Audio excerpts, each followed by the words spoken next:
Hello students, once again welcome back to my YouTube channel, The Magic of Maths. Beta, please do subscribe to my channel and like and comment in the comment section below. So continuing with our NAS series, we have reached the assignment number 10 of NAS. So let's begin. NAS 10th assignment, Mathematics LO based worksheet for NAS preparation. First question, for the given frequency distribution, the class marks of the modal class is. Beta, this is related to the statistics chapter which you have to further do in your syllabus. But for the time being, I'll tell you a bit about that. Modal class. बेटा ये जो आपके पास table दिया हुआ है इसमें आपके पास सामने क्लासेस हैं. That is 10 to 20, 20 to 30, 30 to 40, 40 to 50 and 50 to 60. हर क्लास का जो पहले वाला नंबर होता है that is the lower limit and the other number is the upper limit. And in the second column you are given the frequency. मतलब कि 10 to 20 के बीच में कितने हैं 43, 20 से 30 के बीच में कितने हैं 34, 30 से 40 के बीच में कितने हैं 65, 40 से 50 के बीच में 71 एंड 50 से 60 के बीच में 56. बेटा जहाँ पे आपने करा था अभी मोड आपने लास्ट असाइनमेंट में करा था. That mode represents the value which has the highest frequency. वो वैल्यू ऑब्जर्वेशन डेटा की विच हैज़ हाईएस्ट फ्रीक्वेंसी आपने ये मोड के लिए किया था, पर that is for the raw data. अब ये हमारे पास रॉ डेटा नहीं है, ये हमारे पास data in the tabular form में है. इसमें जहाँ पे मैक्सिमम फ्रीक्वेंसी होगी you can see that the maximum frequency is 71. तो वो वाली जो क्लास होती है that is the modal class. तो modal class is the class having maximum frequency. ठीक है बेटा, तो आपको मॉडल क्लास समझ आ गया. उस मॉडल क्लास के अकॉर्डिंग फ्रीक्वेंसी के अकॉर्डिंग आपने मॉडल क्लास निकाल ली. अब आपने मॉडल क्लास की क्लास मार्क्स निकालने हैं बेटा. अब मेरी मॉडल क्लास है 40 to 50. अब मुझे इसका क्लास मार्क निकालना है बेटा. क्लास मार्क से आपने याद रखना है द मिड पॉइंट. ठीक है, तो जो क्लास मार्क होता है वो अपर लिमिट और लोअर लिमिट को प्लस करके डिवाइड बाय 2 करके आता है. दैट इज़ दी उनकी सेंट्रल वैल्यू. अब अगर हम नंबर लाइन पे बनाएं, this is my 40 and this is my 50, which is the central value that is 45. Another way to find is that you will add 40 and 50 and you will divide both of them by 2, that is 90 divided by 2, that gives you 45. So my correct answer is option 3, that is 45. I hope the question is clear to you. Second question, which measure of central tendency? Beta, I told you that there are 3 measures of central tendency: mean, median and mode. Does not get affected if the extreme observation on both the ends of the data are arranged in descending order are removed.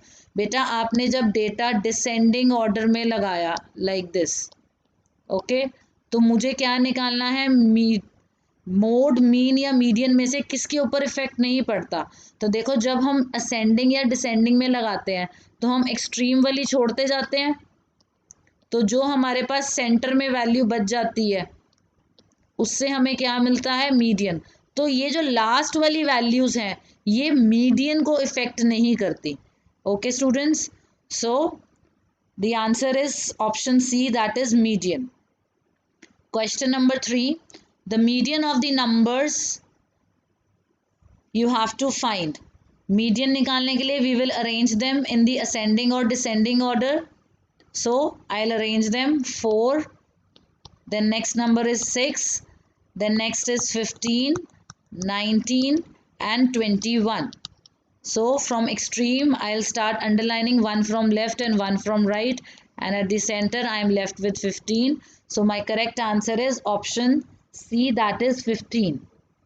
Question number 4, which of the following is a factor of x raised to the power 4 plus x raised to the power 3 plus 2x square plus 5x minus 9. बेटा ये आपके पास in the form of x minus alpha होता है. तो आपके पास alpha के options आ गई. अल्फ़ा इज़ इक्वल टू 1 इसमें, इसमें अल्फ़ा इज़ इक्वल टू -1, इसमें alpha is equal to 3 and इसमें अल्फ़ा इज़ इक्वल टू -3। तो आपने देखना है कि इनमें से कौन सा फैक्टर है। अगर वो फैक्टर होगा x माइनस अल्फ़ा, तो अल्फ़ा की वैल्यू उसको सेटिस्फाई करेगी, वो उसको 0 देगी। मतलब कि कौन सी अल्फ़ा की वैल्यू पुट करने पे you get the answer as 0। So I will start with the first option. So in first option alpha I have to put 1, that is in place of x I have to put 1. So 1 raised to the power 4 plus 1 raised to the power 3 plus 2 multiplied by 1 raised to the power 2 plus 5 multiplied by 1 minus 9. So 1 plus 1 plus 2 plus 5 minus 9. When you add all these numbers, you get 9. So 9 minus 9, you get the answer as 0. So my correct answer is option number 1, that is x minus 1 is the factor. वो उसका factor है, तो जो यहाँ पे number है that is alpha, वो उसका रूट होगा। तो alpha is equal to 1 put करने पे we are getting 0. You can check for the other parts, you will not get 0. For example when you put alpha is equal to -1, then -1 raised to the power 4 plus -1 raised to the power 3 plus 2 into -1 square plus 5 into -1 minus 9. This is 1.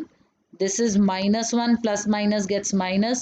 Beta -1 का square 1 and 2 into 1 is 2. 5 into -1 is -5 and -9. And when you solve this, 1 plus 2 is 3 and -1 -5 -9 is -15. So you get the answer as -12. It is not equal to 0. So this is not the correct option. Similarly, you can check alpha is equal to 3 or alpha is equal to -3 won't give 0. Only the first option gives answer as 0. So my correct answer is x minus 1. Last question, degree of the polynomial 5x cube plus x square plus 3x plus 2 raised to the power 9. बेटा इसमें बहुत सारे students ये गलती करते हैं कि वो 9 को डिग्री लिख देते हैं, but you know that 2 raised to the power 9 is a pure number, it is a constant, and degree हम देखते हैं as per the power of x, highest power of x. इसमें highest power of x is 3, so the degree is 3. Most of the students see that the power is 9 and they take 9. No, that is the constant term. तो यहाँ पे x की power 3 highest है, so the degree is 3. I hope the questions are clear to you. बेटा अगर आपको किसी भी क्वेश्चन में कोई डाउट है then you can message me in the comment section, I will solve your problem. So please do your assignment on time. Soon I will be posting the next assignment. Okay students, bye bye and take care.